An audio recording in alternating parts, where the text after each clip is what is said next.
శ్రావణ శనివారం శ్రీ వెంకటేశ్వర స్వామిని పూజించడం ద్వారా సర్వశుభాలు చేకూరుతాయి.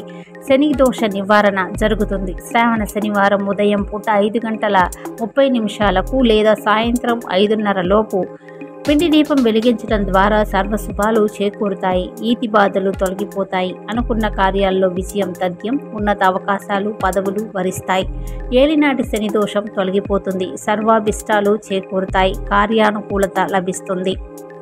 అలాగే శనివారం నాడు శ్రీవారిని తలచి వేసే పిండి దీపాన్ని నైవేద్యంగా సమర్పించిన తర్వాత దానిని ప్రసాదంగా స్వీకరించడం మర్చిపోకూడదు.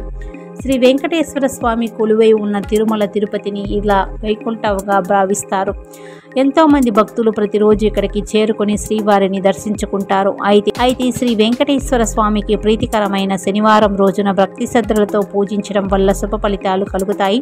ఇంకా శ్రావణ మాసంలో వచ్చే శనివారాల్లో ఆయనను స్తుతించడం ద్వారా జీవితం సుఖమయంగా మారిపోతుంది. పూజా సమయంలో స్వామికి ఇష్టమైన తులసి దళాలు సమర్పించడం మర్చిపోకూడదు. అలాగే స్వామివారికి పండ్లు, పాయసం, గారెలు, పులిహోర, చక్కెర పొంగలి, కలకండను నైవేద్యంగా సమర్పించుకోవచ్చు. ఆ తర్వాత బియ్యం పిండితో తయారు చేసిన ప్రమిదలో ఆవు నెయ్యి కానీ నువ్వుల నూనె కానీ వేసి దీపం వెలిగించాలి. పూజా సమయంలో ఓం నమో నారాయణ అనే మంత్రాన్ని భక్తి శ్రద్ధలతో జపిస్తూ శ్రీవారిని ఆరాధించాలి. తరువాత స్వామివారికి కర్పూర హారతులు ఇచ్చి పూజను ముగించాలి. ఇలా శనివారం పిండి దీపం వెలిగించి శ్రీవారిని ప్రత్యేకంగా పూజించడం ద్వారా స్వామివారి కరుణ కటాక్షాలు ఎల్లవేళలా మనపై ఉంటాయి. ఇలా 7 వారాలు చేస్తే అష్టైశ్వర్యాలు సిద్ధిస్తాయని పండితులు సూచిస్తున్నారు.